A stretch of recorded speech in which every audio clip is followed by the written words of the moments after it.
O pessoal que está coordenando a sala, eu estou entrando com a minha outra conta do Google porque eu vou apresentar o slide. Daí, vocês podem aceitar essa conta, por favor? Tá bom?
Bom, pessoal, a gente já deu em 5 minutos para o pessoal poder chegar.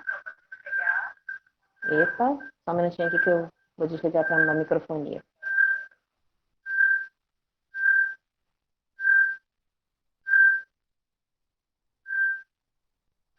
Vocês estão conseguindo ouvir? Sim. Pronto. Então vamos lá. Bom, dando início, né, à nossa oficina, gostaria de dizer que todos sejam muito bem-vindos, né? Espero que vocês aprendam bastante com essa oficina, que vocês consigam compartilhar também os seus pensamentos e tal, porque a gente vai ter algumas dinâmicas. Eita, tá dando retorno, né? Só um minutinho. Vi, você pode cuidar da apresentação então, enquanto eu resolvo o retorno?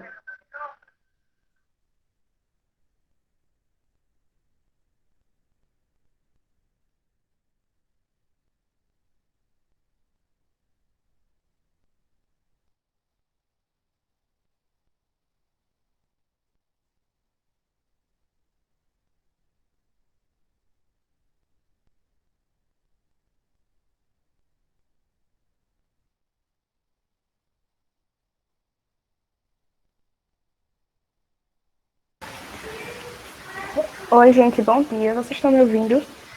Queria pedir desculpa por não estar com a câmera e por essa demorazinha para eu falar aqui. É porque meu computador está com um probleminha e aí eu só tenho o áudio dele. Por isso que eu preferi que Maria e Eduarda fizessem a apresentação. Mas, enfim, quem já assistiu outras aulas me conhece, né? Eu sou coordenadora geral do CUCA da Uni Pernambuco. Então, queria dar as boas-vindas a vocês, né? Agradecer a todo mundo que está aqui no curso hoje, né? Participando, assistindo. Essa aula vai ser um pouco sobre acessibilidade digital, no sentido de como ser mais acessível nas redes, né? questão de legenda, questão de o Pra Cego Ver, que dá para botar nos posts do Instagram. E espero muito que vocês gostem, né? Sigam as nossas redes do Cuca. A gente, depois desse curso, tem outros projetos também para vocês, então vocês podem gostar bastante. E é isso, espero que vocês gostem bastante. Maria Eduarda vai começar falando, depois de Vicky. E o Cuca da Uni Pernambuco agradece, tá? Por todo mundo que está aqui. Então, tudo certo aí, Madu? Conseguiu consertar? Pronto, vê se agora tá dando microfonia. Tá tudo certinho? Tá certinho. Ufa, ainda bem. Coisas da aula online, né? É isso, Muito gente. bem, então, vamos lá, vamos dar início. Então, começando esse primeiro momento, né, conversando com vocês, a gente pretende fazer alguma coisa bem dinâmica. Eu gostaria de saber com vocês, assim, queria que vocês colocassem no chat, a primeira palavra que vem na cabeça de vocês quando vocês abordam sobre acessibilidade. Qual é a primeira palavra que vem na cabeça de vocês? Podem colocar lá no chat.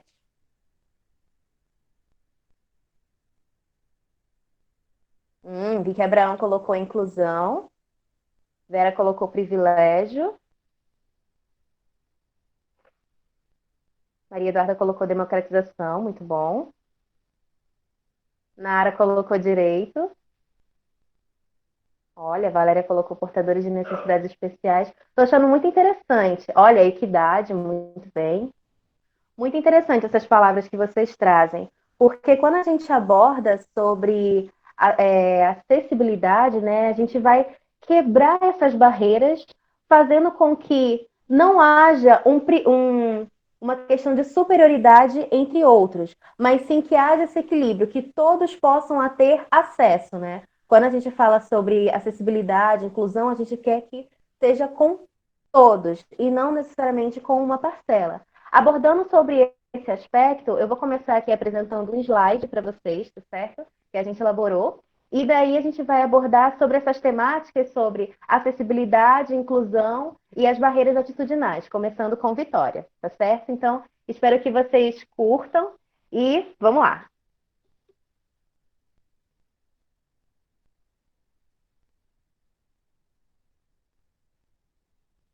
Pode começar, Vicky.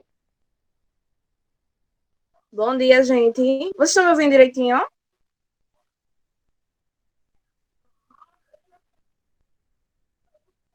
Sim, estamos te ouvindo.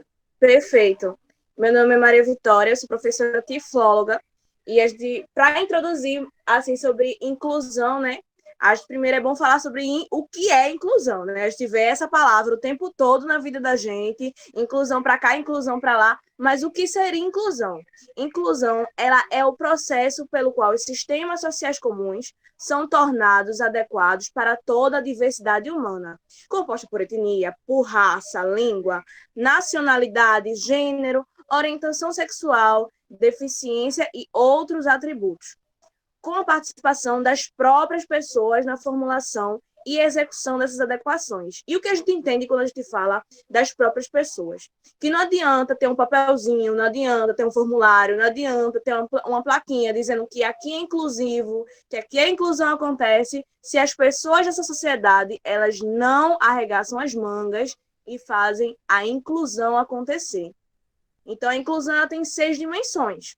Ela tem a dimensão arquitetônica, uma luta para que não tenha barreiras físicas, a dimensão comunicacional, uma luta para que não tenha barreiras na comunicação entre as pessoas, a metodológica, uma luta onde não há barreiras nos métodos e técnicas de lazer, trabalho, educação, entre outros, instrumental, para que não tenha barreiras em instrumentos, ferramentas, utensílios, programática, onde não haverá barreiras embutidas em políticas públicas, legislações e normas, e essa é uma das mais difíceis, e atitudinal, que é o sem preconceito, sem estereótipo, sem estigma, discriminação ou comportamento que as pessoas têm para com as pessoas com deficiência. E exatamente a gente vai tocar na que é atitudinal. Por quê?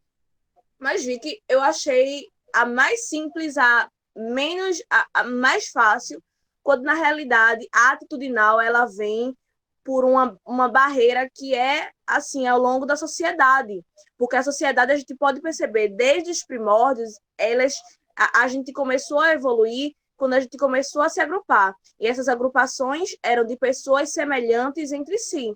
Sendo elas semelhantes, elas viam o outro através, e veem ainda o outro através da visão que o seu grupo, que é semelhante entre si, passa. Então, eles não dão margem para conhecer, para saber quem é o outro, eles simplesmente medem o outro com uma régua pessoal, com uma régua que é a visão de seu grupo. E tendo isso em vista, a gente pode perceber em diversas partes da história, se não por toda ela, porque não dizer assim, que há até mitologias em que a rejeição, em que a exclusão da pessoa com deficiência ela era naturalizada, até inclusive a morte da pessoa que nascesse com deficiência, que ela não fosse tão ágil, ou tão veloz, ou tivesse algum outro tipo de deficiência, ela merecia até a morte. Então, a gente tem esse estigma de seleção dentro da nossa sociedade. A gente está sempre trabalhando com isso, e isso gera atitudes, isso gera diversas atitudes que sejam elas conscientes ou não, elas acontecem. Então, a gente pode trabalhar com diversas formas de discriminação, né? Que é daí que vem essas atitudes. E essas diversas formas de discriminação seria a primeira discriminação, a discriminação visível, né? Que é um ato de forma explícita e que a gente, às vezes, só percebe que há discriminação quando ela é visível, acredita que vai ser tirando a pessoa com deficiência de uma sala, e que acontece, inclusive, mas que tem outras formas. A discriminação velada, que é uma coisa que o brasileiro, principalmente, gosta muito, né? E uma dessas formas de discriminação velada é a superproteção. Então, você vê que a criança, às vezes a mãe mesmo, a família, os amigos, super protege aquela pessoa com deficiência, porque, na verdade, tem uma crença que aquela pessoa não tem potencial, que a pessoa ela não tem capacidade de viver, de se virar, né? E tem a discriminação negativa, né, quando se dá o tratamento diferenciado a um grupo de pessoas, mas diferenciado visando menosprezar aquele grupo social ou aquela pessoa, por causa da deficiência. Isso causa constrangimento, né? Já ocorreu que eu estava dentro de uma escola e a aluna que eu acompanhava, eu fui pegar um brinquedo para a gente trabalhar dentro de sala de aula, e quando eu cheguei, a professora tinha colocado a aluna para fora da sala. A aluna tinha autismo e estava colocando ela para fora da sala, estava abrindo a porta e colocando ela para fora da sala. E segundo ela, era porque ninguém conseguiria aprender com aquela aluna ali dentro da sala de aula. E tem a discriminação positiva, né? Onde equipar as oportunidades, o objetivo é equiparar as oportunidades e garantir a igualdade de direitos, né? Ou seja, fazendo e lutando por ações afirmativas. Então, a gente vai entender que as barreiras atitudinais ela tem uma relação muito linear, ela se relaciona com características singulares da pessoa com diferença. Então, a pessoa da nossa sociedade, ela tem já o intuito, já inconscientemente, já sendo produzido dentro dela, que a pessoa com deficiência, que ela tem, por exemplo, ela é cega, todas as pessoas cegas vão ser do mesmo jeito. Então, vai tirar daquela pessoa o direito dela ter gostos, gosta de passear, gosta de ir para a praia, gosta de estudar uma determinada profissão, a vida amorosa, a vida familiar, a vida profissional. Vai tirar tudo isso dela porque ela vai ser só resumida à cegueira ou a qualquer outro tipo de deficiência. E ela é igual às outras pessoas cegas, que também elas não têm direito de serem pessoas integrais, de serem pessoas plurais, de serem pessoas únicas, particulares, e aí elas tiram até essa pessoa de ser uma pessoa comum, sabe? Porque ela vai ser só aquela deficiência dela. Então, na barreira atitudinal, muitas vezes as pessoas elas agem pelo contágio osmótico, né?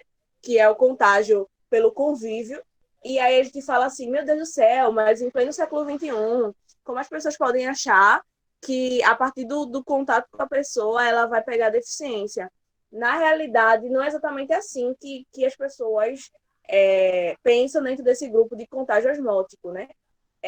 Elas pensam, por exemplo, quando o seu filho tem um colega com deficiência e você diz que, por causa desse colega com deficiência, a atividade está sendo mais fácil. Ou quando a gente está na faculdade e tem os direitos de leis, por exemplo, dele ter mais tempo de fazer a atividade e você acha que a turma está em menos competitividade, ou a turma está emburrecendo, ou o professor pega mais leve, ou você está sendo contaminado de alguma maneira pela convivência com a pessoa deficiência. Você está sendo prejudicado só por causa do contato. Então, a gente vê que tem um contraste muito grande, né, desse princípio, e que ele busca, na realidade, quando a gente vai quebrar essa barreira, a valorização dessa diversidade. A gente aprendeu que ser diferente é ruim, que todos nós temos que nos juntar com semelhantes, mas, na realidade, nessa sociedade onde a diferença é ruim, a gente tem que valorizar essa diversidade e essa pluralidade, mostrando que não existe um padrão ideal de aluno, sabe? E que tais medos, desmistificar tais medos, né? Considerar o aluno mais do que simplesmente a socialização. Ah, mas aquele aluno está, ou aquela pessoa está aqui para socializar. Quando ela tem intuitos profissionais, amorosos, de gostos mesmo, de prazer pessoal de estar com aquele grupo, sabe? A gente precisa parar de ter uma concepção fatalista da deficiência. Ah, aconteceu porque Deus quis. Ah, quando vá para tal igreja que você vai ser curado, porque Deus quer isso, aquilo outro, ou porque você está sendo desobediente, ou você nunca vai conseguir fazer nada na sua vida porque você tem determinada deficiência. Você nunca vai conseguir se casar porque você tem determinada deficiência. Você não vai conseguir ter uma família, ser mãe, ser pai, ser um profissional, ser um dono de uma empresa, ser um professor qualificado, porque você tem determinada deficiência, né? E a gente precisa botar uma lente de aumento e, ao mesmo tempo, uma lente de diminuição para a gente ver o outro como ele é e o outro em nível micro também, sabe? Essa barreira atitudinal, ela faz com que a gente precise, para a gente ultrapassar ela, que a gente veja o outro tanto em sociedade, como ele é uma pessoa tão igual com as outras e tão diferente também. E tirar esses preconceitos que legitimam bullying, que legitima tantos constrangimentos, e isso vai ser uma perpetuação em que todos nós vamos precisar fazer. Vai ser eu, vai ser você, vai ser uma luta no Congresso, vai ser um protesto que a gente vai ser diversas formas de militância, mas principalmente todos nós precisamos, primeiro, identificar todos esses preconceitos, o que está acontecendo, toda essa barreira que a gente está impondo ao outro, e depois a gente precisa tentar eliminar isso, sabe? A gente precisa fazer com que a gente vai ser um processo sempre, não vai ser hoje nem amanhã que a gente vai mudar os pensamentos e vai parar de ver a pessoa com deficiência apenas pela deficiência, né? Mas exatamente com a deficiência, né? Então, vai ser exatamente uma percepção para pensar, conviver, identificar, eliminar e pautar nossas atitudes nos direitos humanos. Se alguém tiver alguma dúvida ou alguma coisa a acrescentar, pode falar.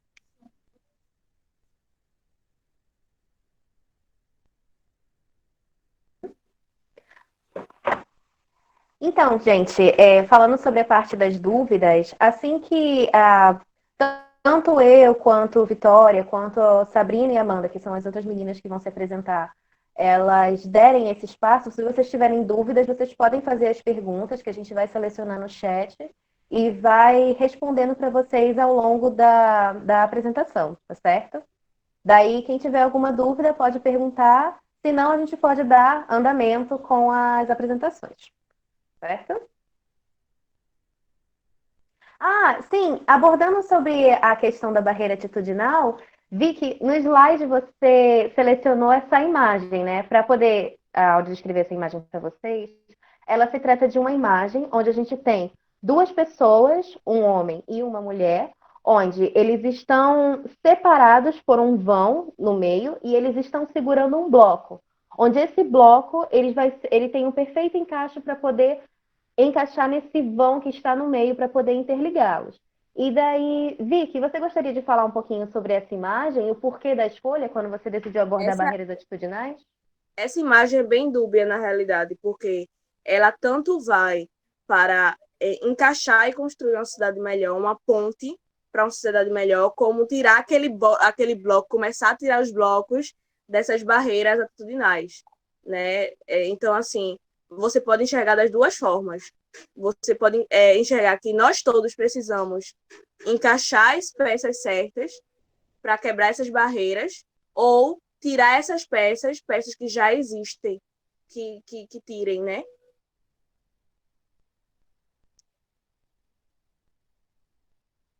Bom, e daí falando sobre barreira atitudinal, gostaria de convidar a Sabrina também, porque ela gostaria de falar também sobre esse tema.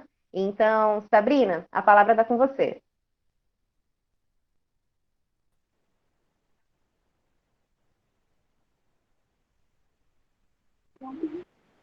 Gente, isso. Liguei agora, né, o microfone e a câmera. Então, me ajuda com a contagem dos minutos, que esse eu perco sempre a noção do tempo. Mas, falando sobre as barreiras atitudinais, tá dando retorno, gente, o som? Tá dando um retorninho, Sabrina. Deixa Um eu ver. pouco, mas Tá- Melhorou agora? Pronto, melhorou? um pouco. Ainda tá Sim, dando tá um dando para te ouvir. retorno. Mas é pra ouvir, né? Um momento. Tá. Pronto. É que eu acabei tendo que pegar o celular da minha mãe para conseguir ter certeza que eu estava acompanhando pelo bate-papo tudo direitinho. Então, eu achei interessante trazer o texto de Sasaki para a gente estar falando sobre esse momento, né? E no texto de Sasaki, que vai estar disponível, né? Acredito que para quem ainda não conhece, é um texto simples, muito assim, né? Do ponto de vista utópico. É tranquilo de você aplicar, né? Apesar de que, na realidade, burocracia a gente entende que não. Infelizmente, não. Mas falando sobre as 6 dimensões que Sasaki aponta, temos as barreiras arquitetônicas no campo educacional. Ele traz o campo lazer, trabalho e educacional.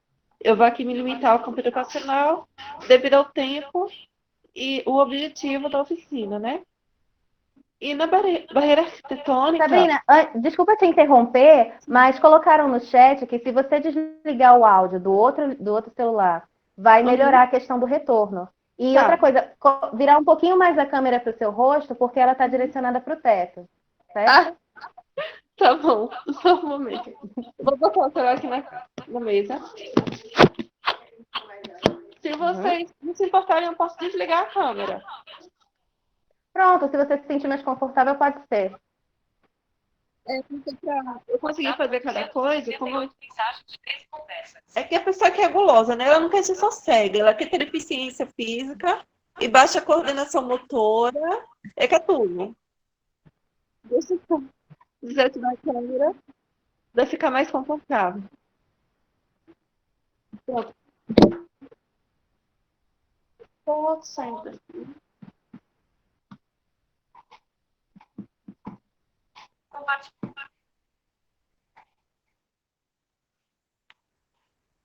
Informações de como participar. Voltar botão. Voltar botão.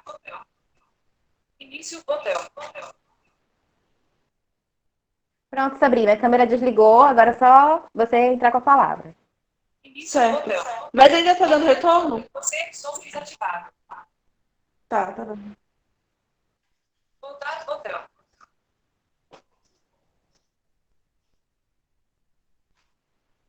Voltar botão. Gente, o que aconteceu com esse telefone?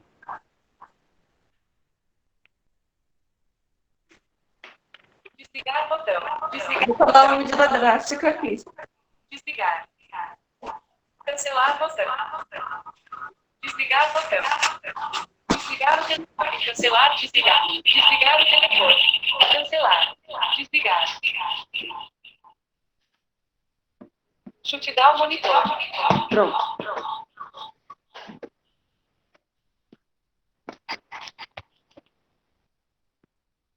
Peço desculpas por não ter treinado antes, mas foi medida. Estava tentando aqui facilitar minha vida, acabei complicando. Melhorou agora? Tá perfeito agora. Sim, Sabrina. Pronto. Então, o que eu achei muito interessante, e resumindo aqui, para trazer do texto de Sasaki, quando ele traz nas barreiras arquitetônicas, né? Como que deve ser, né? Como que não deve ter barreiras arquitetônicas, de algo bem assim básico, por exemplo, na entrada da escola, na calçada da escola, ter acessibilidade, ter rampas, os espaços no interior da escola, né? Serem superfícies planas, né? Superfícies como, por exemplo, pelo que eu entendi, não ter tanto, e nos espaços que tiver jardim, gramado, essas coisas, que é muito ruim para quem é cadeirante, e acredito que para quem é cego também, é ter aquele monte de mato, buraquinho, terra, pedra, porque a cadeira de rodas engancha. Então, se tem esses espaços no espaço externo da escola, né, dentro das dependências da escola, é ter superfície lisas por onde passar a cadeira de rodas. No interior também do espaço da escola e na universidade também, ou qualquer outra instituição que trabalhe com a educação, os corredores serem largos, ter rampa, elevadores de acesso, se for necessário. Nas salas de aula, nas bibliotecas, ter um espaço adequado entre, e ele dá essas medidas, né, no texto, entre as prateleiras de livros, um espaço para se fazer aquele giro de 180 graus, né, para a cadeira de rodas não ficar enganchada entre um corredor e outro, e ter pelo menos uma mesa do total de mesas já adaptada, né, já adequada para a pessoa cadeirante e 10% do total de mesas, outros 10% que possa ser adaptada. Ou seja, ele totaliza 15%.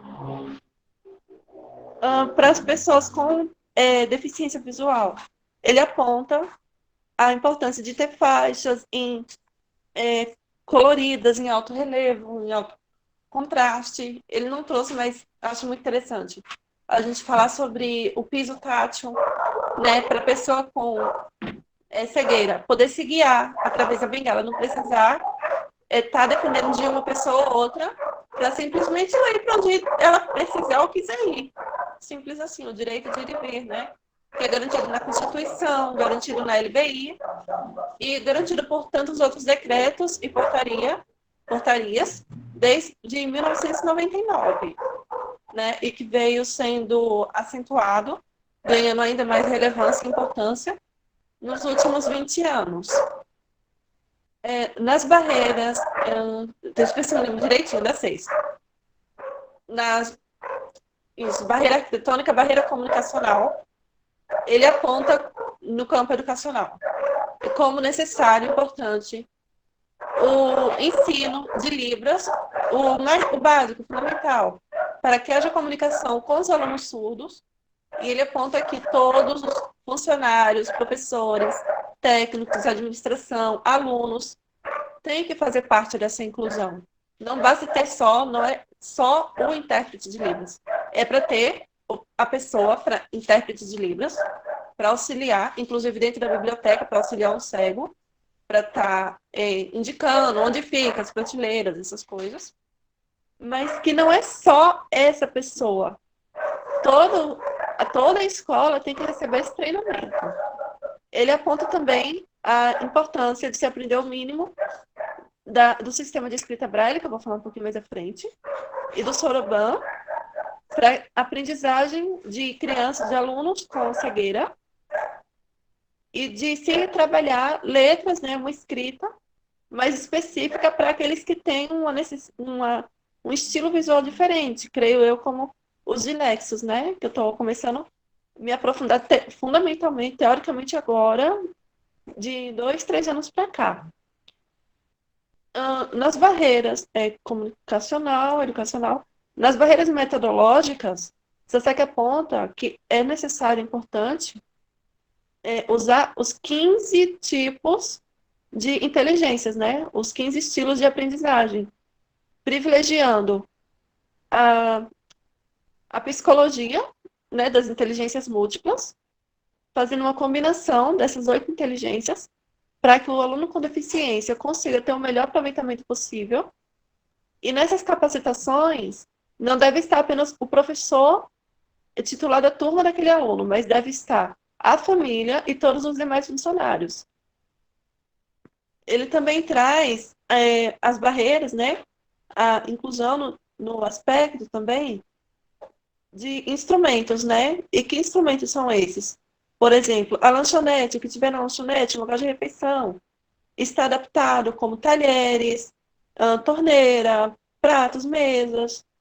Na área desportiva da escola, né, do espaço, ter adaptações de instrumentos para que os estudantes com algum tipo de deficiência motora possam ter acesso a essas atividades de lazer, né?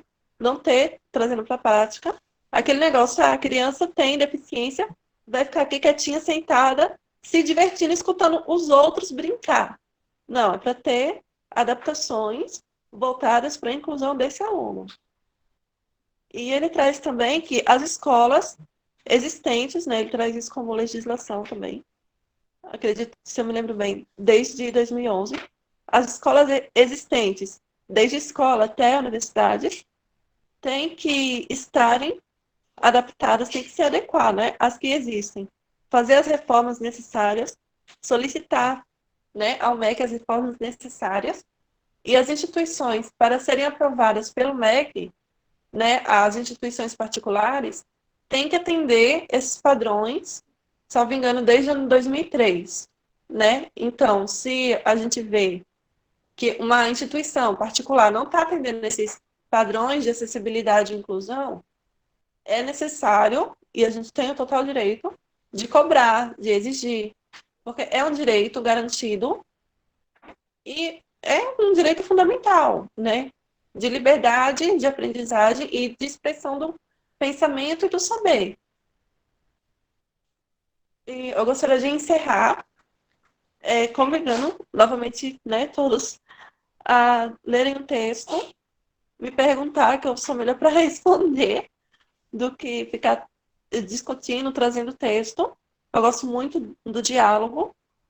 E o que vocês tiverem para perguntar, podem me mandar aqui no chat, que as meninas, né, a Duda e a Amanda vão repassando, eu e a Vitória vamos respondendo, caso haja necessidade também da Vitória responder. E é isso, gente. A gente pensar, queria terminar essa fala desse momento, a gente pensar enquanto pedagogos, enquanto licenciandos, né, enquanto agentes da educação, que não tem que a gente não precisa ficar esperando que venha uma política pública ou uma cobrança.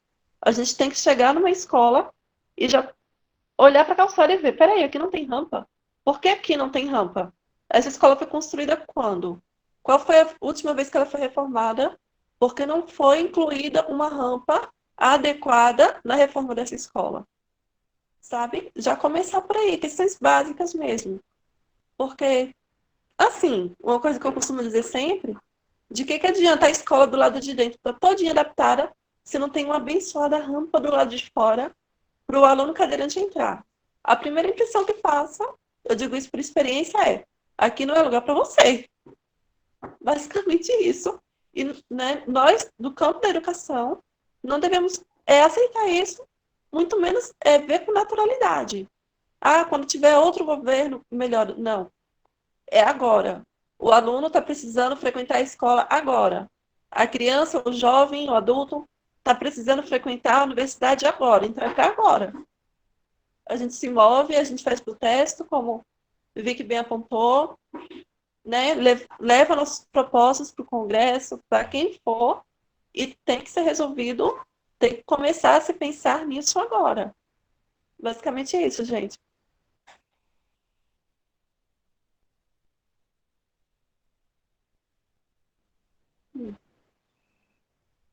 Sabrina, uma menina no chat dela, Juliana Chão, ela perguntou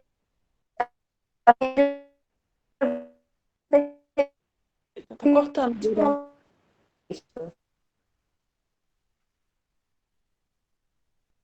Duda?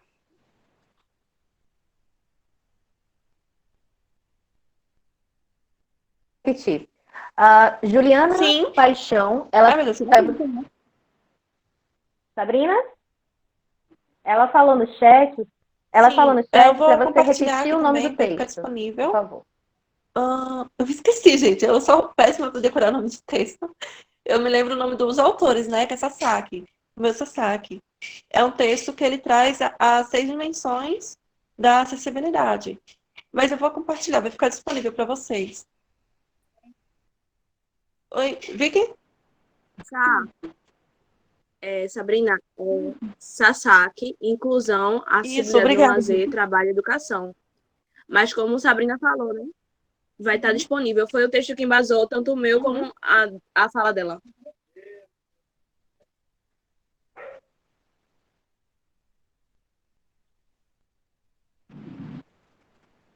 Pronto. Daí, passando adiante, né?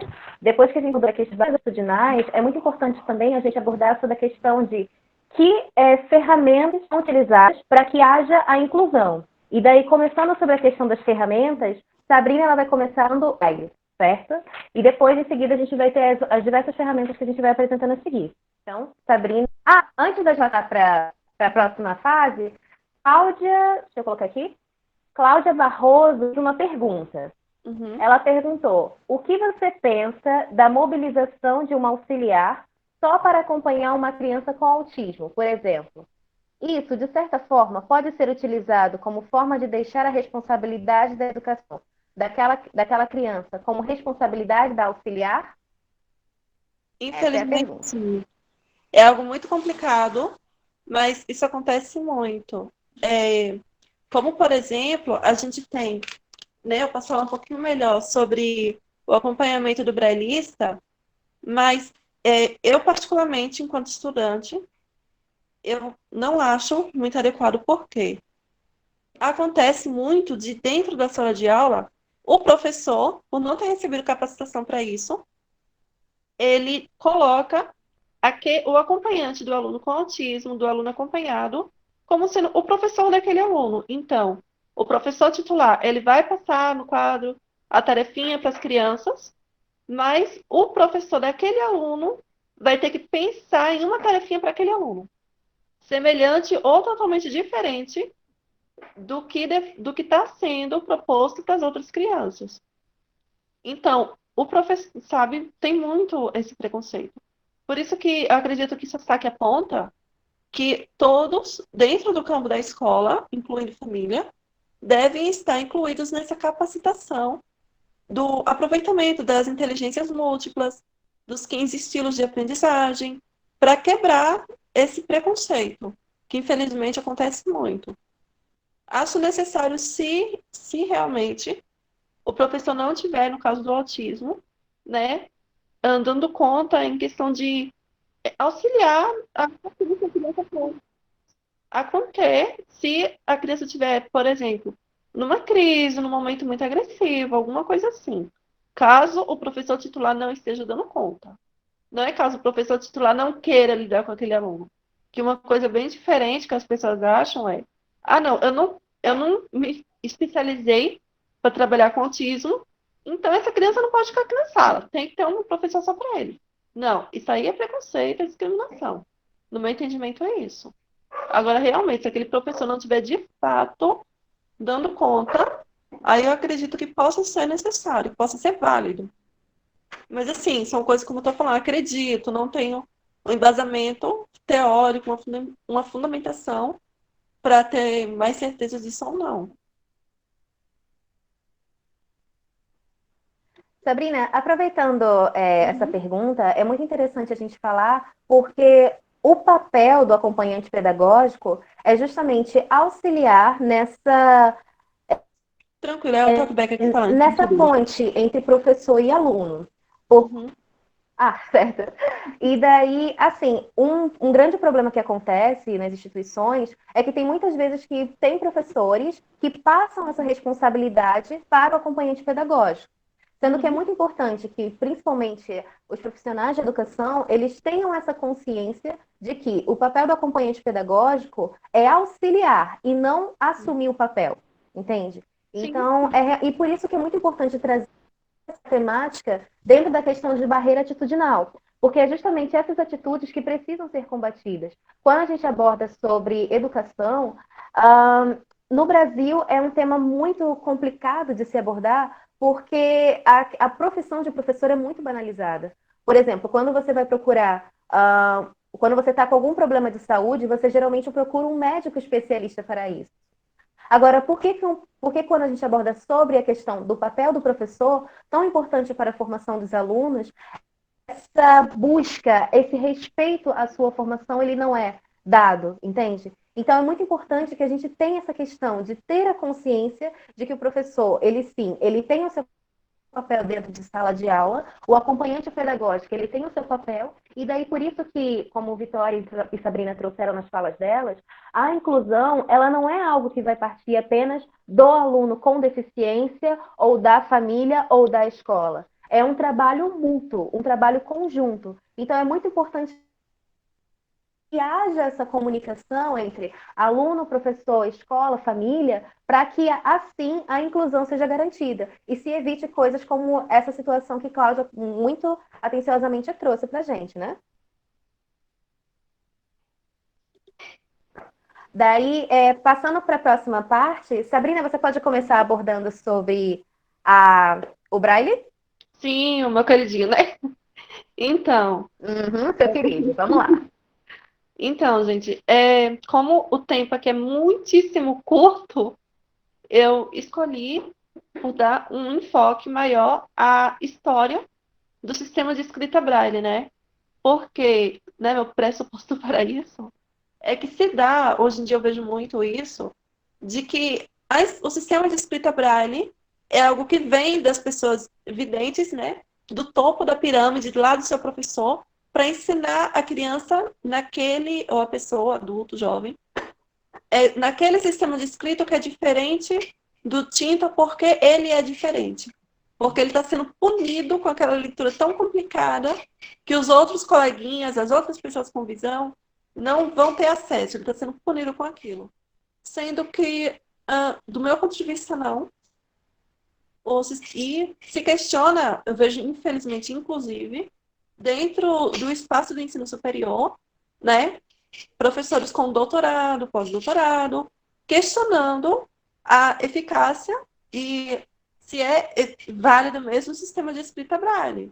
Eu já fui chamada indiretamente de pessoa sem escrita, porque eu não escrevo no sistema em tinta, enfim, né? Só porque a pessoa não sabe Braille. Mas então, né, sem mais delongas, somando um pouquinho da história, antes do sistema de escrita Braille, veio o sistema de escrita de Valentim Raui. Acho que Dudu tá passando o slide, né, Amanda? Veio o sistema de escrita de... Tá, já passou. Sim, já entramos no slide do sistema Valentim Raui, Braille com os três. certo. De 1786. Agora que você me trazer esse convidado. Micos de cego, gente. Inclusive tem um grupo no WhatsApp, não. Facebook com esse nome. Então, voltando aqui. Valentim Raui, ele, né, devido a algumas situações, ele enxergava, né, ao que parece, no ano de 1786, ele deveria, pelo que eu pesquisei um pouco, pertencer a alguma classe burguesa, porém, ele se identificava com as pessoas com deficiência, em especial as pessoas com cegueira, né? Ele se indignava ao ver algum tipo de preconceito. Isso tem relatos em artigos. Eu vou disponibilizar para vocês depois, né? A gente vai disponibilizar esse artigo. E o que acontece? Valentim Raui querendo trazer as pessoas com deficiência visual cegos, né, para o mundo da leitura, da literatura, meio que o presidente também, ele começa a perceber que é possível uma pessoa cega ler através do tato as letras em alto relevo. Então, será marcado e era lido em alto relevo, né? Como a gente tem hoje nas cédulas de dinheiro. É aquele mesmo símbolo, só que em alto relevo. Mais tarde, no ano de 1800, um pouquinho mais tarde, né? 1823, Charles Barbier, que tinha sido militar oficial do exército, né? Ele tinha desenvolvido um código noturno para que os soldados se comunicassem, recebessem ordem, né? Os subordinados recebessem ordens que pudessem ser lidas durante a noite e codificadas, né? Para que se caísse no jogo inimigo, não ia saber o que estava ali, aquele monte de ponto, de linha de traço, não ia saber, né? Só quem ia saber eram os soldados que tinham recebido instrução para interpretar aquele código. E com base nesse código, que envolvia pontos, linhas, Barbier, em 1822, traz seu código Barbier para cegos, que continha 12 pontos distribuídos em duas linhas verticais, né? 6 pontos de um lado, 6 pontos do outro. Mais tarde, Louis Braille, que havia ganhado uma bolsa aos 10 anos de idade, no ano de 1819, para estudar no Instituto Real para Jovens Cegos, de Paris. Ele provavelmente, né, foi alfabetizado, foi letrado no sistema de escrita de Valentim Raui, conheceu posteriormente o de Barbier, e com base no de Barbier, Louis Braille, quando eu tinha por volta dos seus 15 anos, em 1924, desenvolve o sistema de escrita que, em vez de 12 pontos, continha apenas 6. Em vez de mais de 4.000 combinações, como o código Barbier, tinha apenas 63 combinações, contendo letras do alfabeto, símbolos, pontuação, algarismos. E esse sistema, né, tá aí até hoje. Apesar disso, Louis Braille não teve seu invento reconhecido tão rápido quanto Barbier, que foi em apenas um ano. Louis Braille veio ter seu sistema de escrita reconhecido no ano de 1829. Se não me engano, também quando ele publicou um sistema de musicografia escrita, né, em Braille também, com esses mesmos 6 pontos, para escrever partituras, né, figuras musicais, os caracteres referentes à leitura de música. E basicamente é isso, gente. A escrita hoje se dá, né? Tem aí, eu estava fazendo as contas, mais de 200 anos, né? Que tá aí o sistema de escrita funcionando. Aqui no Ocidente, eu sei que no Japão, parece, na Rússia, tem mais pontinho, né? O japonês tem que inventar, mas como o sistema de escrita dele já é diferente da nossa aqui no Ocidente. Tem também, é usado lá, e é reconhecido pela ONU, se eu me lembro, salvo engano, desde 1949, como sendo o sistema de escrita oficial das pessoas cegas. E tá aí, funciona até hoje, e essa escrita se dá através da reglete, seja de mesa ou de bolso, onde a pessoa que vai escrever, seja cego, baixa visão ou vidente que vai escrever em braille, insere o papel numa prancha e com punção, que é como se fosse um prego bem grande, fura o papel numa espécie de régua que fica por cima da folha, com as 6 casinhas, cada uma equivalente a um ponto da chamada cela braille, né? Tem a máquina Perkins também. Eu não sei se a Duda conseguiu imagem para vocês. É uma máquina que vocês vão ver facilmente, por exemplo, na internet, né? Máquina Perkins. Ou quando... Nossa, gente. Agora que cai a ficha da quarentena. Tem lá no Centro de Estudos Inclusivos, né? Estou sempre lá com a Heloísa. E tem a impressora Braille também, que essa aí é um pouco mais tecnológica, né? Um pouquinho bastante tecnológica. E é o que permite a impressão de livros em massa, conteúdo em massa, né? Para as pessoas que fazem uso do sistema de escrita Braille. Sabrina, temos um dúvida aqui no chat. Gerlane Gomes da Rocha, ela perguntou: o Braille não varia como a língua de sinais? Não. Não varia, não varia. Isso, não varia. Algumas variantes por exemplo, é da mesma forma que a ortografia. O que a gente escreve aqui no Brasil vai ser entendido nos Estados Unidos, só que lógico, né? Se a gente for escrever dia, né? E no Brasil, né? Só escrever DIA, no sistema Braille vai ser 3 combinações, uma combinação para cada letra, mas são combinações simples. Se for escrever dia em inglês, uma das poucas palavras que eu sei no idioma vai ser DAI, né? Então vai ser D-A-Y. Daí as combinações, a combinação da letra D, a combinação da letra A, a combinação da letra Y, que é exatamente a mesma. Por exemplo, no alfabeto em espanhol, né? Eles têm acho que N com tio, Z, essas coisinhas. Tem no sistema Braille também. Então não tem essa variante como tem Libras aqui no Brasil, a língua de sinais americana, língua de sinais francesa, não tem essa variante. O que se tem, sim, gente. O que se tem um pouco é em relação a normas da ABNT, né? Que a gente precisa estar um pouco atento, que às vezes as normas da ABNT vão para o caminho, o sistema de escrita Braille vai para o outro. Que eu fui informada, eu ainda não verifiquei, mas parece que na última atualização de 2018, as normas da ABNT, que é quem rege também, as normas de escrita Braille aqui no Brasil, colocou o Braille igual às normas da ABNT. Por exemplo, quando você vai abrir um parêntese, quando você vai fazer escrever algo em negrito, em sublinhado, tá mais parecido agora, tá mais igualzinho. Mais alguma pergunta? Se não tiverem, acho que era só isso que eu tinha para falar por enquanto. Até então não temos nenhuma pergunta no chat.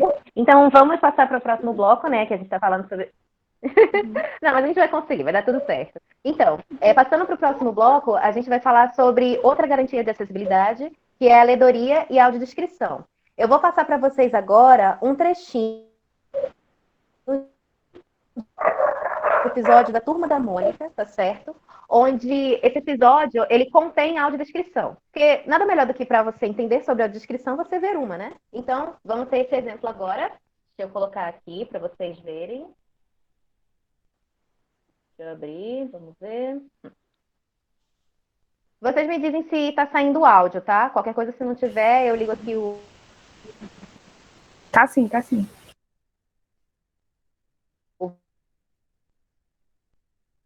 E isso para vocês.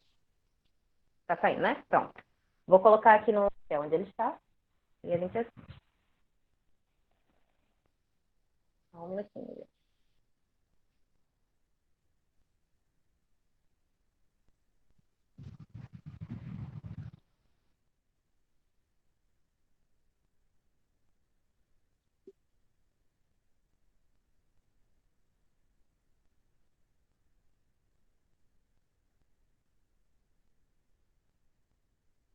Pronto. Vou colocar em tela cheia. O episódio tem 7 minutos de duração, entretanto, para não estender muito do horário, vamos assistir um minutinho e meio, mas em todo caso a gente vai disponibilizar para vocês depois, tá certo? Para quem tiver interesse de ver depois.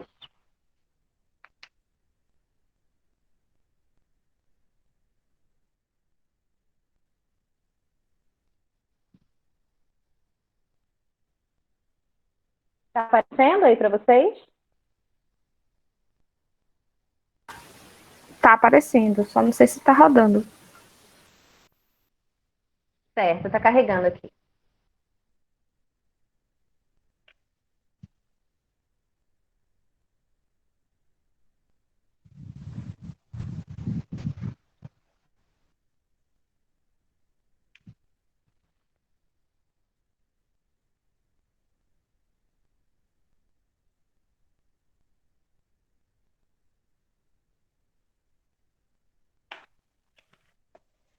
Ai, ai.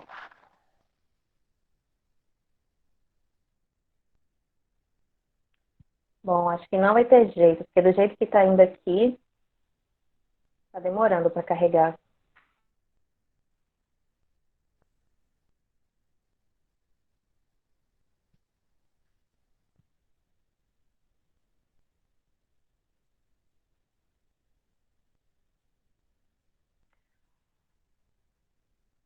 Bom, vou fazer o seguinte, eu vou, como o pessoal está sugerindo no chat, eu vou jogar o link desse vídeo para vocês depois, que vocês podem ter acesso, e por enquanto vamos retornar à apresentação. Mas para não deixar esse momento batido, eu vou explicar para vocês basicamente como acontece essa questão da audiodescrição. Vocês vão ver que, assim, quando vocês abrirem esse episódio, vai começar com aquela questão do... O nome do episódio se chama O Corpo Fala. Daí,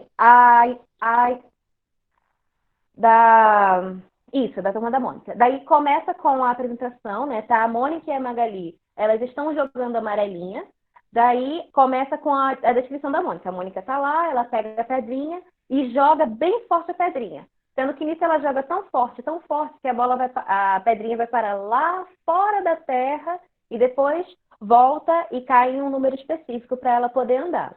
E daí nisso, quando a cena está passando, nesses intervalos de silêncio da cena, onde só tem o que está acontecendo no fundo, som da ambientação, a audiodescritora ela vai falando. Mônica joga tão forte a pedrinha que ela sai para fora da terra e retorna no número tal.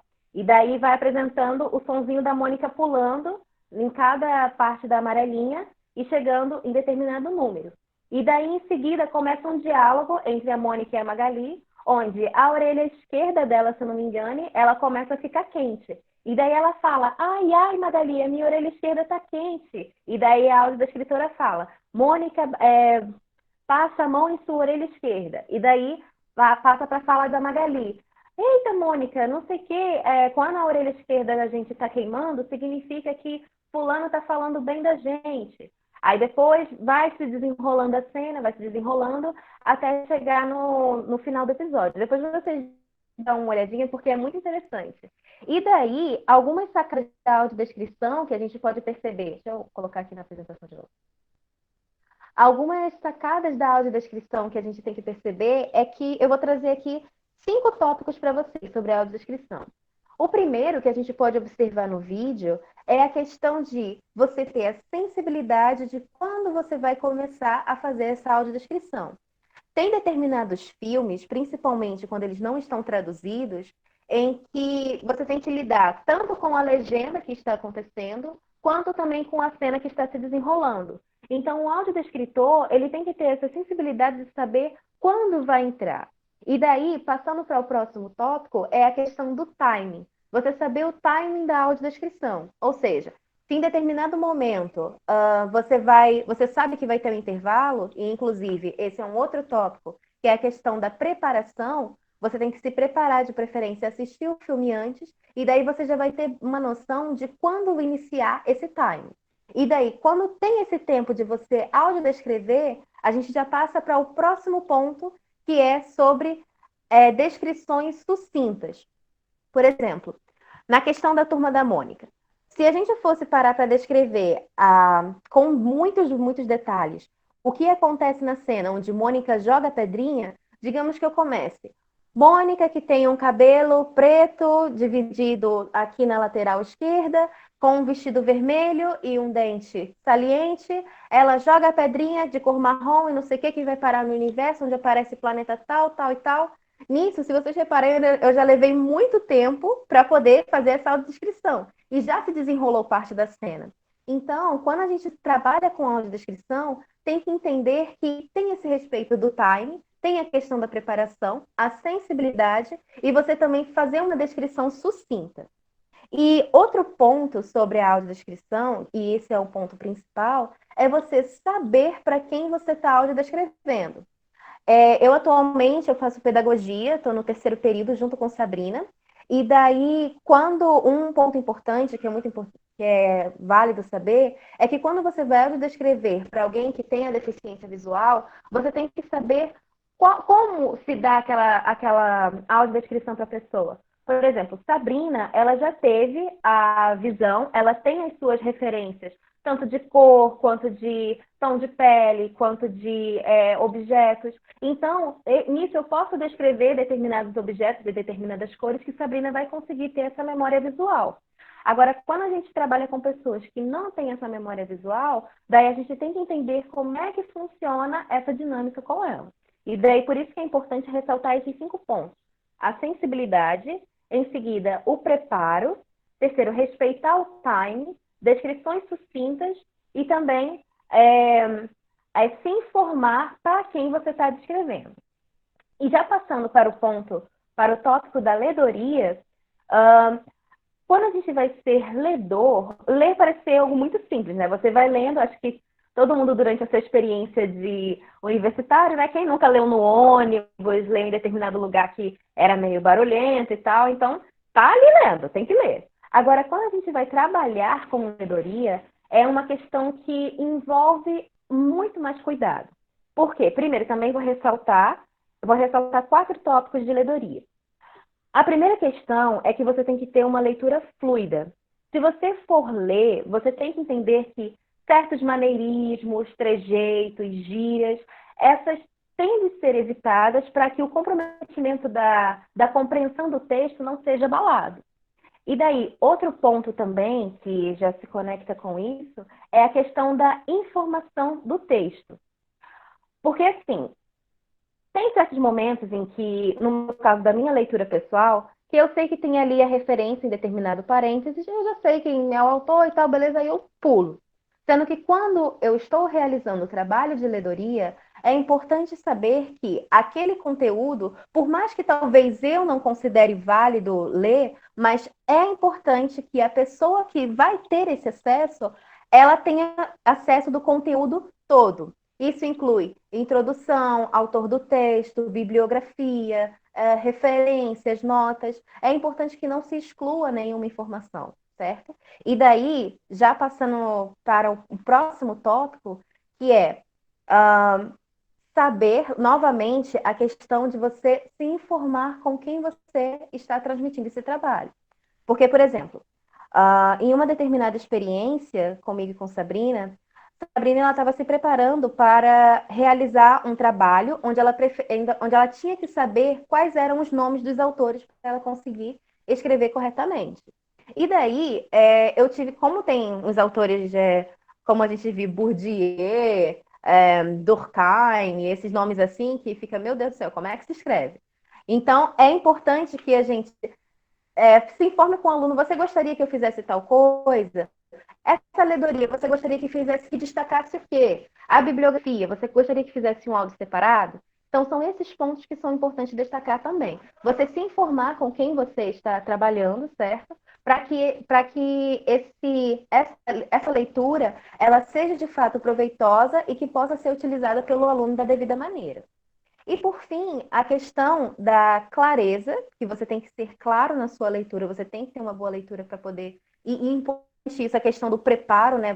Para você desenvolver a clareza na sua leitura, é muito bom você ir treinando, você ir se especificando, se for possível, ler o texto com antecedência para você não se pegar no meio do texto e ter uma surpresa. E daí um tópico extra que Sabrina, ela muito bem, ela abordou é a questão da imparcialidade. Porque quando a gente vai abordar sobre leitura, cada um tem o seu tipo específico de leitura. Cada um ele vai ler de uma determinada forma. Principalmente quando, por exemplo, quando Sabrina estava relatando sobre literatura, que ela prefere ter a literatura em braille para que ela possa interpretar, certo?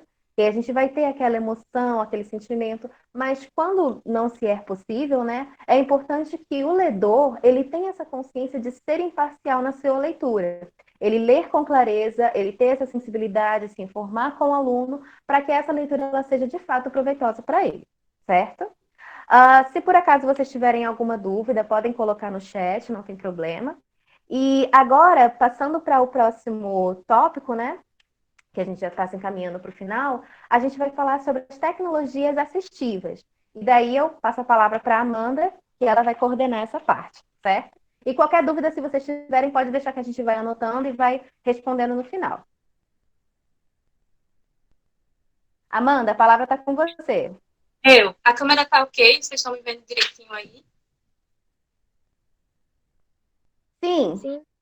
Ótimo. Bom, gente, bom dia a todos. Eu me chamo Amanda Moraes, sou aluna do curso de licenciatura em música pela Universidade Federal de Pernambuco e recentemente me tornei aluna bolsista pelo CNPq, onde estou desenvolvendo uma pesquisa sobre a música africana. Além desse meu amor incondicional pela música, né, que é incontestável, uma coisa, um carinho que eu venho desenvolvendo assim ao longo dos anos é pela educação musical inclusiva e, consequentemente, pelas tecnologias assistivas, né? E normalmente quando a gente ouve esse termo tecnologia assistiva, normalmente as pessoas remetem muito a só equipamentos eletrônicos, a só aquilo que está ligado diretamente ao computador ou telefone, né, o smartphone. Mas o que seria tecnologias assistivas? Duda vai passar os slides para vocês e eu vou tentando fazer um resumo, que a gente já está bem avançado na hora. E é um tema que tem bastante coisa para ser falado, mas vou tentar ser breve, tá?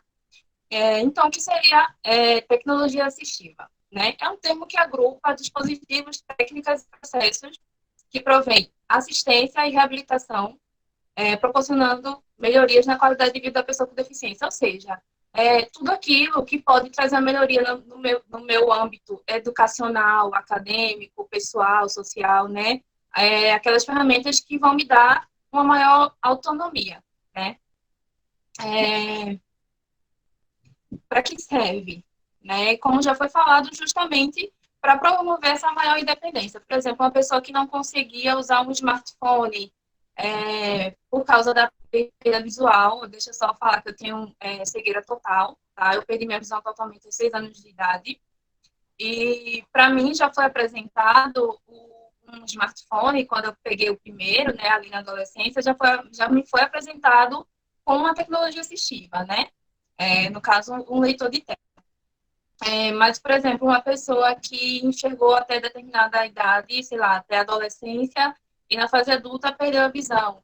Então, ela não conseguia mais usar o telefone da forma que ela usava anteriormente. Então, a tecnologia assistiva vem justamente para isso, né? Dar aquela independência. Ou, por exemplo, uma pessoa que acabou adquirindo a deficiência física e agora ela precisa se locomover de outra forma. Então, a cadeira de rodas também é uma tecnologia assistiva, tá? Deixa eu ver mais o que mais que eu posso falar para vocês. Então, recursos em tecnologias assistivas, né?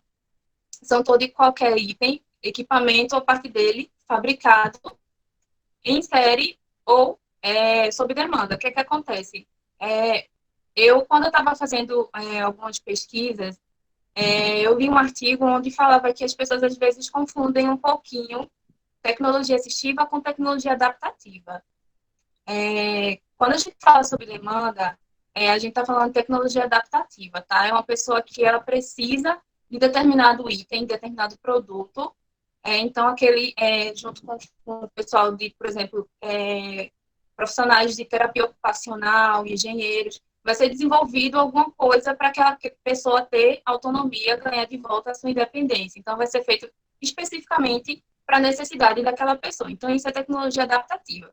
Tecnologia assistiva é qualquer ferramenta que pode ser usada pela pessoa com ou sem deficiência, né? Mas que sofreu ali uma adaptação para que a pessoa com deficiência possa usar também da mesma forma, né?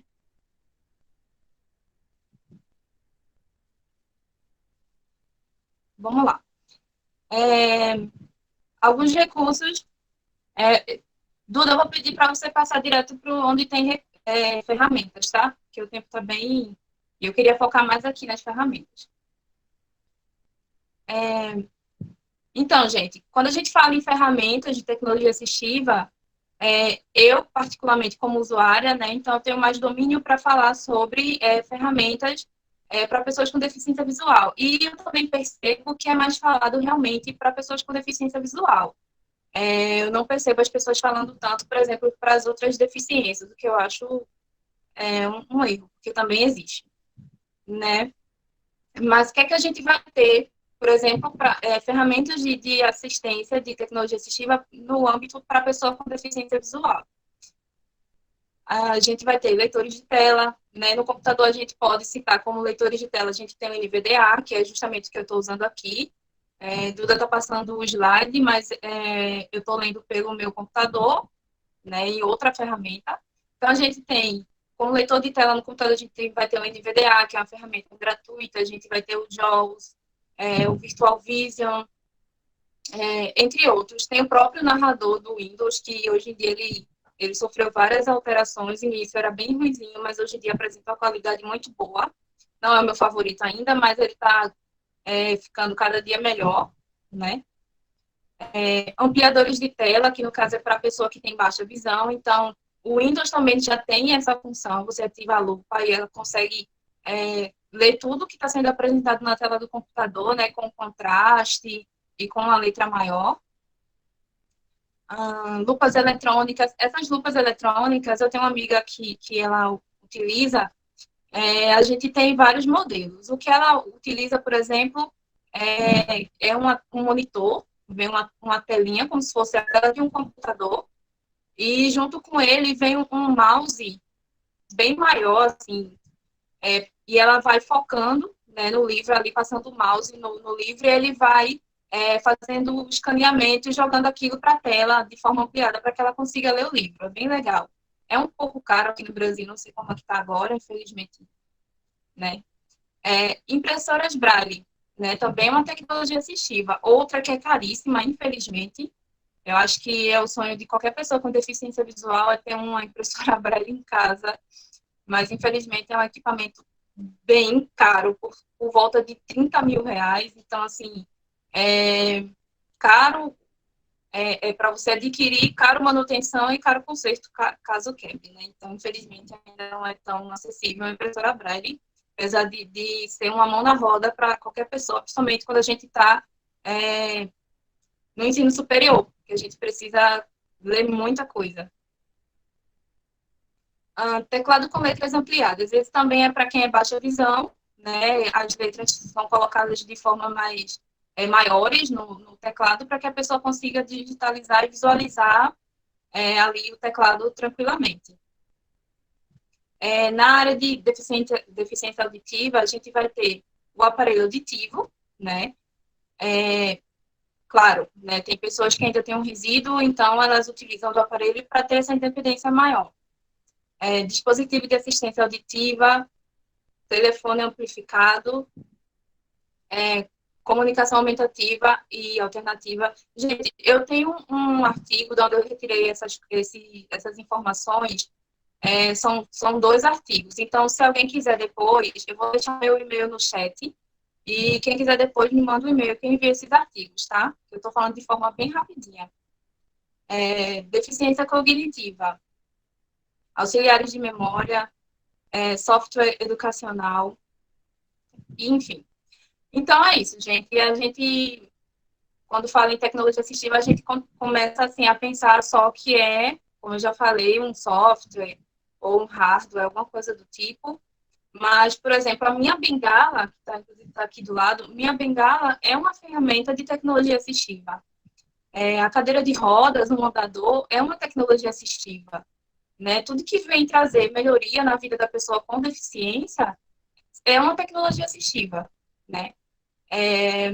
Alguém tem alguma pergunta, alguma curiosidade, se eu puder responder? Amanda, eu te peço desculpas, porque só depois que eu vi que a apresentação acabou saindo. Eu estou até tentando recolocar aqui, mas você conseguiu desenrolar perfeitamente. Que bom. Bom, qualquer coisa, se alguém do chat tiver pergunta, eu vou direcionando também. Bom, já passando agora para o momento final, né? Porque a gente já está quase chegando no limite do tempo.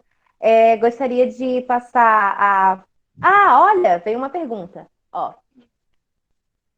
Amanda, vamos lá. A Maria Quilô fez uma pergunta assim: existe um curso específico para audiodescrição?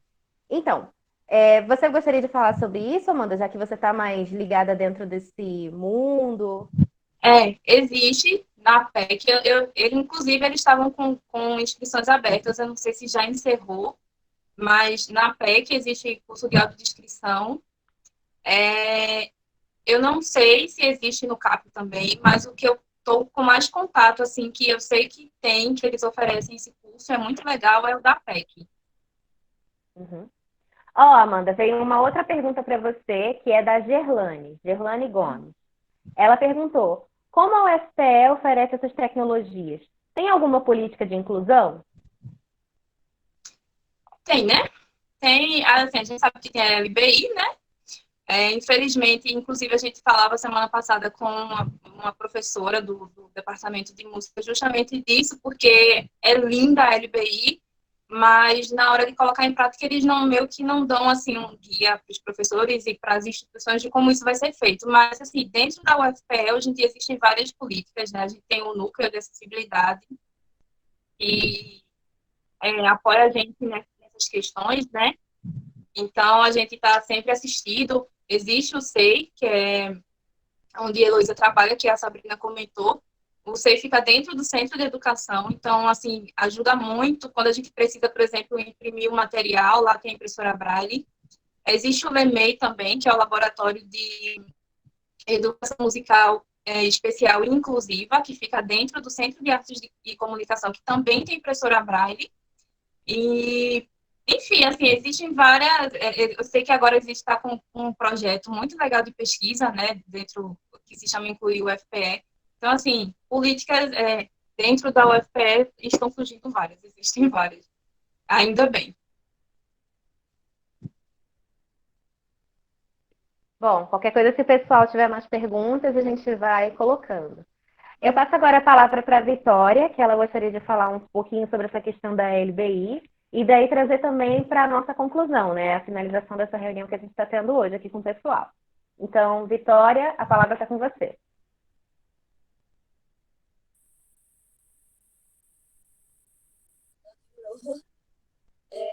Tem a LBI, né, que é a Lei 13.146, de 6 de julho de 2015, ou seja, uma lei extremamente recente.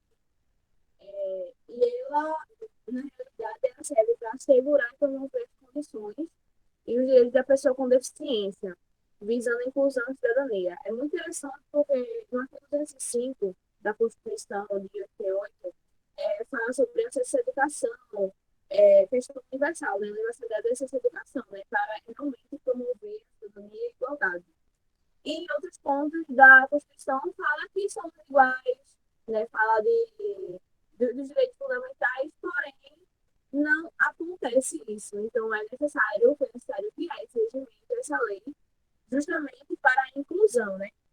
E aí, segundo ela, né, quem seria a pessoa com deficiência? Né? No artigo 2º dela já fala que a pessoa com deficiência é aquela que tem impedimento de longo prazo, de natureza física, mental, intelectual ou sensorial, ou qualquer alteração, ou qualquer interação com as barreiras, e que pode obstruir a participação plena e efetiva na sociedade em igualdade de condições com as demais pessoas. Então, assim, as pessoas confundem muito em doença com deficiência. A deficiência ela pode ser, sim, causada por uma doença, mas a doença ela é qualquer alteração no estado de saúde. Enquanto a deficiência é um impedimento de longo prazo de natureza que pode ser física, mental ou sensorial, como a gente falou aqui. E qual seria essa avaliação de deficiência? Né? A avaliação de deficiência seria a partir do momento em que tem os impedimentos em função da estrutura do corpo, os fatores socioambientais, psicológicos, pessoais, a limitação de disponibilidade e restrição de participação. E qual seria o fim dessa lei, né? Essa lei, quando você entra nessa lei, você vai ver que as finalidades dela vai desde uma tecnologia assistiva, como promoção para derrubada de barreiras, tanto urbanas, arquitetônicas, comunicação, adaptação razoável, isso, uma adaptação legal, e, e, e também o mobiliário urbano.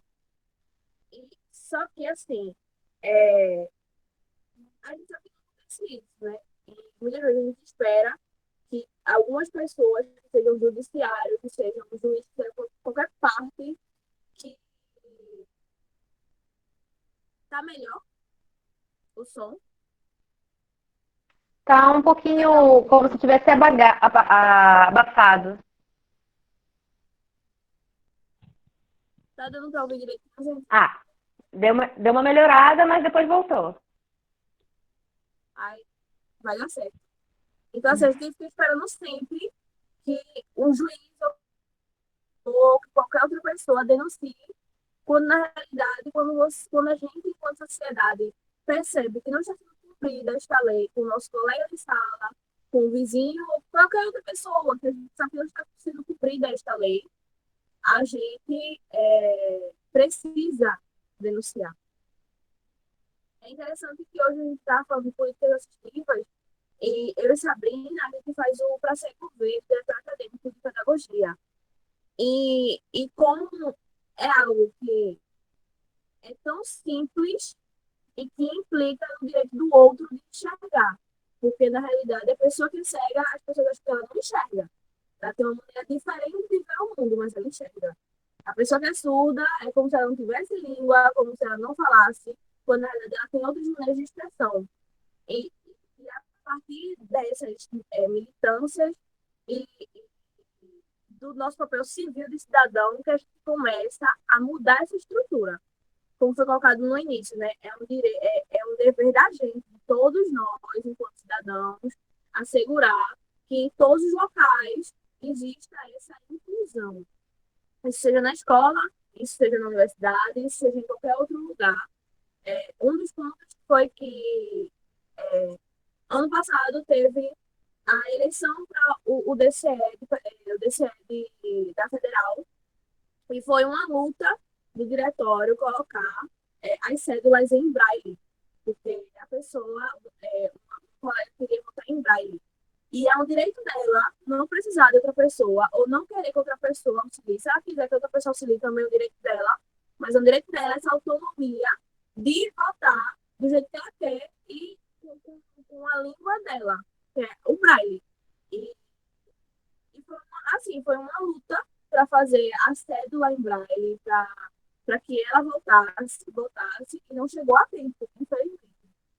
Ainda teve isso, ainda não chegou a tempo. Então vai ser lutas diárias e a gente vai ter que estar sempre percebendo coisas que pra gente, às vezes, você não pensa. Eu tô vendo Instagram e aquela foto é uma foto com a legenda alternativa, com para cego ver, ou até mesmo num voto, na votação, em que aquela pessoa, ela tem o direito de autonomia dela, ela quer votar em braille, né? Então, sejamos todos militantes, né?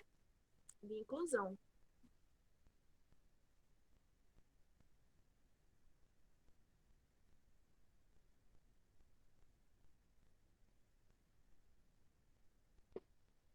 Gente, eu peço desculpas por nesse finalzinho o slide acabar saindo. Infelizmente, esse modelo de remoto, né, novo para todo mundo, eu imagino, é complicado, porque a gente tem que lidar com esses imprevistos. Mas, enfim, desde já eu agradeço a participação de vocês, agradeço por vocês terem disposto o tempo, por vocês terem ficado aqui, terem feito perguntas. Se desejarem fazer mais alguma pergunta, podem fazer. Raquel perguntou se será disponibilizada a gravação. É, Ah, pronto, Maria Luísa acabou de responder que será sim. E, enfim, gostaria de agradecer a todos vocês. E, enfim, qualquer coisa, depois dá uma olhadinha nos vídeos, dá uma olhadinha também nos textos para vocês verem os referenciais teóricos. Espero que vocês tenham gostado. E, bom, a gente já pode caminhar para o final dessa reunião. Então, muito obrigada a todos. E se as meninas desejarem falar alguma coisa também, para poder se despedir do pessoal, eu deixo livre esse momento. Então, muito obrigada.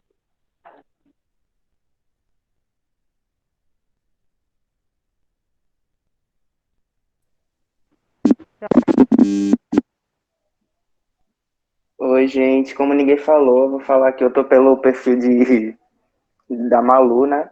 Mas eu tô acompanhando aqui, eu sou Leonan, tô como coordenador de comunicação do Cuca. E eu queria agradecer imensamente a todo mundo que fez essa reunião aqui ser tão incrível, falando de um assunto que é tão necessário, que a gente ouve muito falar, mas que na prática a gente não vê acontecendo, né? Então tem muito que... E foi uma aula realmente bastante incrível.